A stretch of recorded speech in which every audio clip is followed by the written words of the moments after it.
자, 이강인 대신 바르콜라를 기용했다? 이거는 프로로서 잘못된 거야. 또 다른 팬은 야, 이강인도 넣겠지? 오늘 파비안 루이스 형편없잖아 라면서 이강인 선수의 추가 교체 투입을 기대하는 팬도 있었습니다. 하지만 그런 일은 일어나지 않았죠.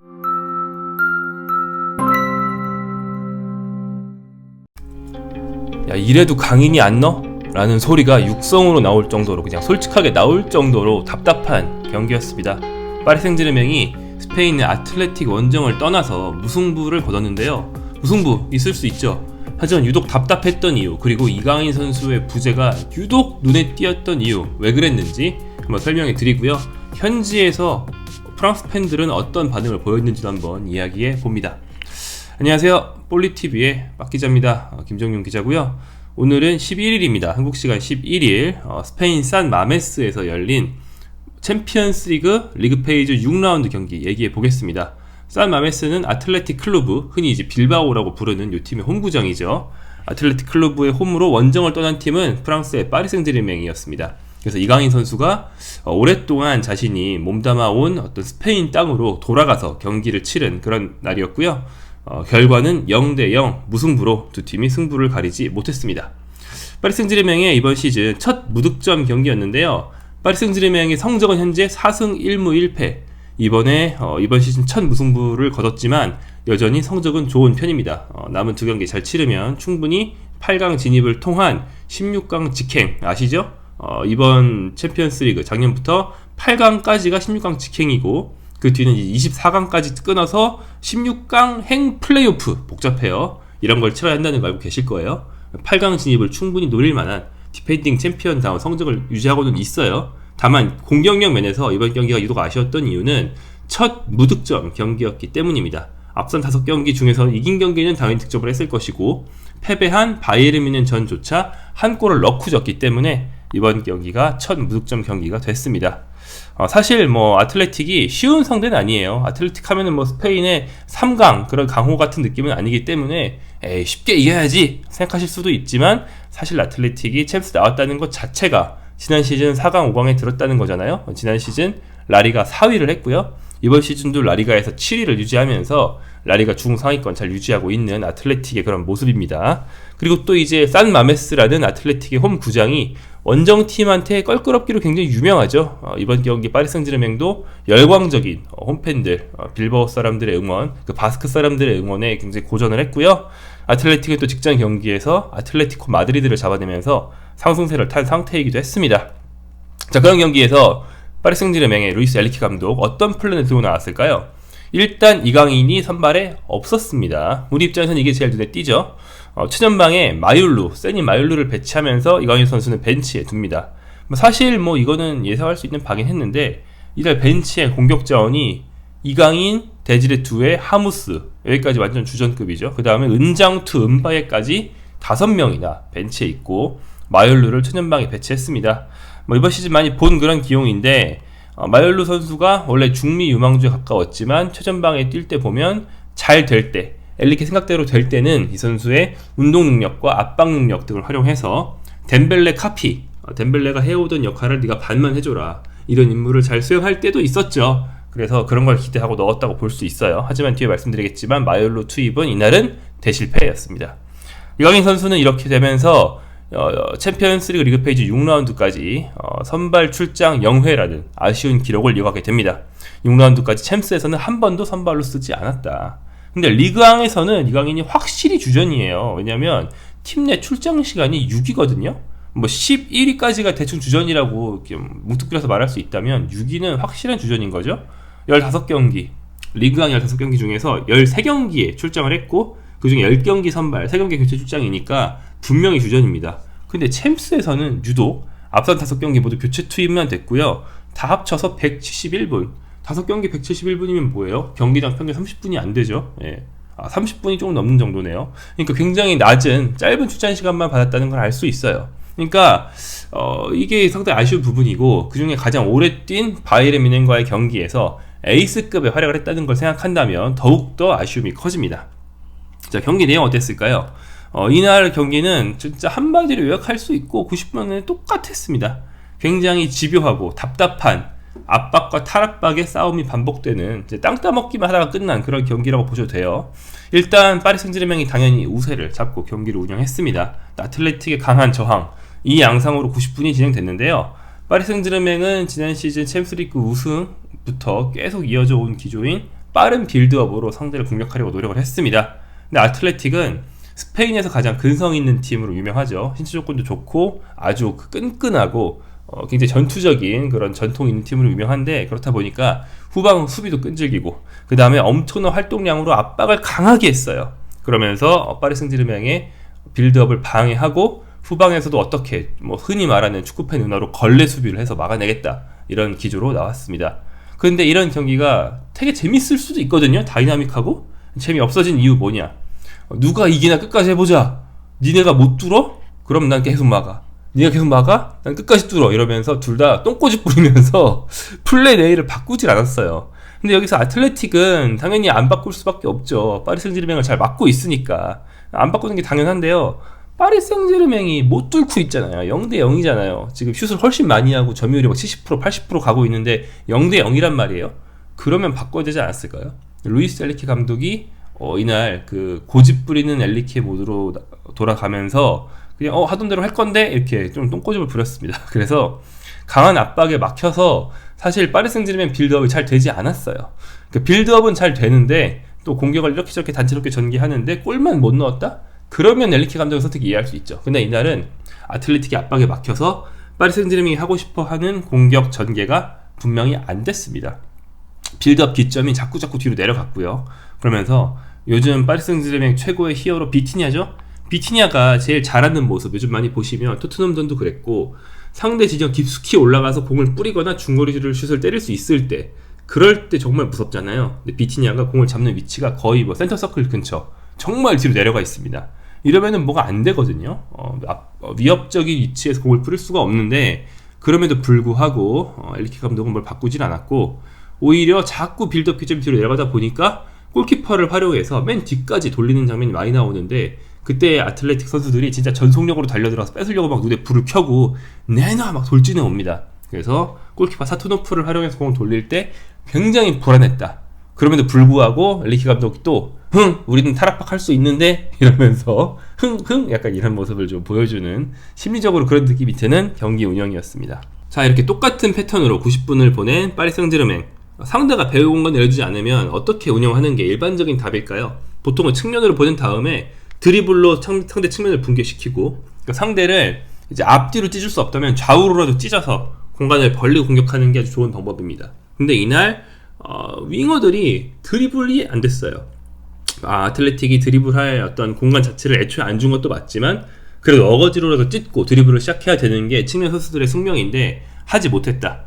그래서 이날 선발로 나온 바르콜라와 크브라첼리아 둘 좀 답답했고, 여기에 교체 투입된 두에까지 개인 기량으로 뭘 찢는 모습을 보여주지 못했습니다. 특히 바르콜라, 골대를 맞히는 슛도 있긴 했지만 전체적으로 판단이고 드리블 선택이고 드리블할 때 성공률이고 다 안 좋았어요. 그러면서 팬들이 바르콜라를 답답해하는 모습 많이 봤습니다.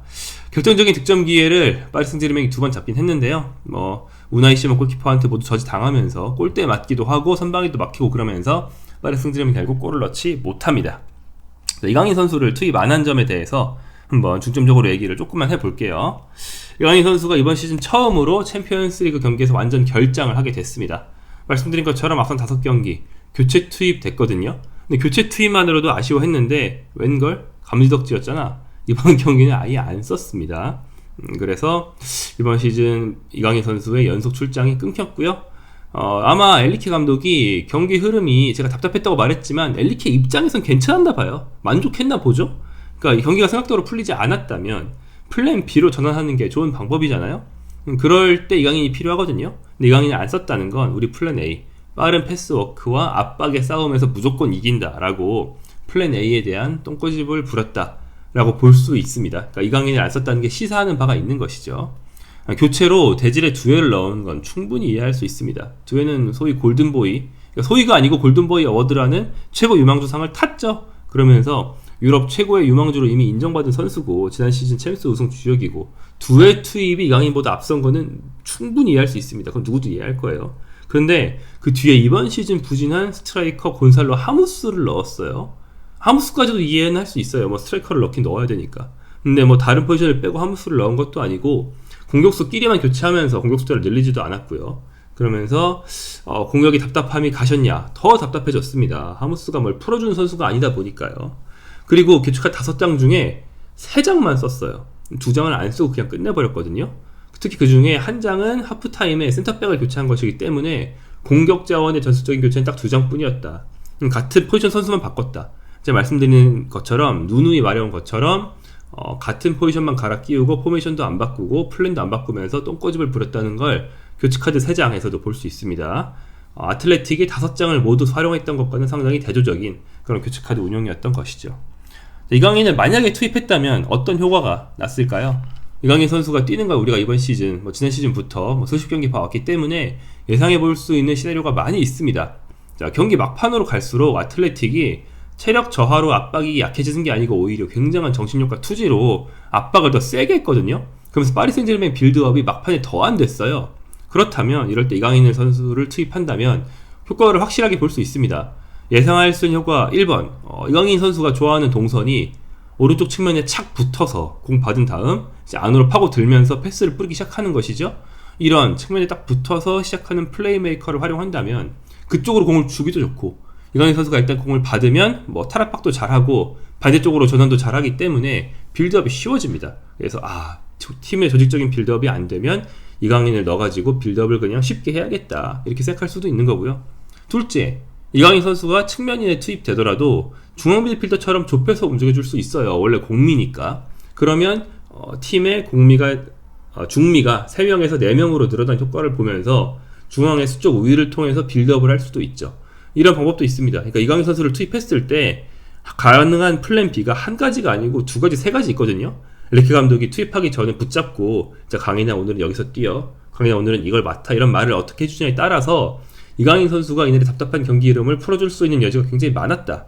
근데 다 안하고 플랜 A를 고집했다는 게 좀 아쉽고요. 가끔 엘리케 감독이 굉장히 답답할 때가 있어요. 가끔도 아니고 사실 어떤 대회에서 탈락할 때마다 그랬습니다. 스페인 대표팀에서도 그랬고, 파리 생제르맹 첫 시즌에 챔스 탈락할 때도 그랬고, 뭔가 탈락하는 경기, 안 풀리는 경기에서는 그냥 이런 표정 하고서는 그라운드 노려보면서 아무것도 안 할 때 있거든요. 약간 이날 그런 날 중에 하나였다 라고 볼 수 있습니다.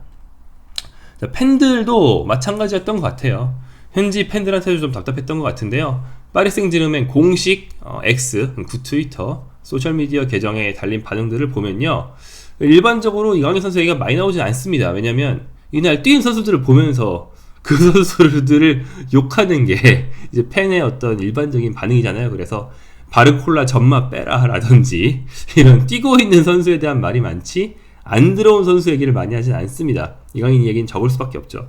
근데 그 중에 바르콜라가 빠져서 교체 아웃될 때 반응을 보면 이강인 얘기가 나옵니다. 어떤 팬이 이런 얘기를 했어요. 자, 이강인 대신 바르콜라를 기용했다? 이거는 프로로서 잘못된 거야 라고 이제 선수 기용에 대해서 비판하는 한 팬이 있었고요. 또 다른 팬은 이강인도 넣겠지? 오늘 파비안 루이스 형편없잖아 라면서 이강인 선수의 추가 교체 투입을 기대하는 팬도 있었습니다. 하지만 그런 일은 일어나지 않았죠. 경기 막판에 나온 반응이 하나가 좀 눈에 띄는 게 재밌는 게 있었는데, 이런 말이 있더라고요. 교체카드 3장 다 쓰고 나서 엘리케는 지 하고 싶은 대로 다 하는데 이강인이 뛸 수 있겠어? 요런 반응이 있었습니다. 그러니까 이게 80 몇 분이었는데 팬들도 아는 거죠. 오늘은 엘리케 특유의 똥꼬집 데이구나.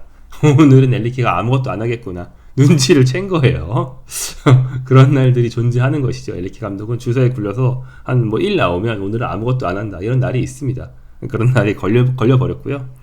자, 이강인 선수가 안 뛰었기 때문에 분석하는 입장에서는 오히려 안 뛰었을 때 어떤 경기가 되는지 볼 수 있는 날이기도 했습니다.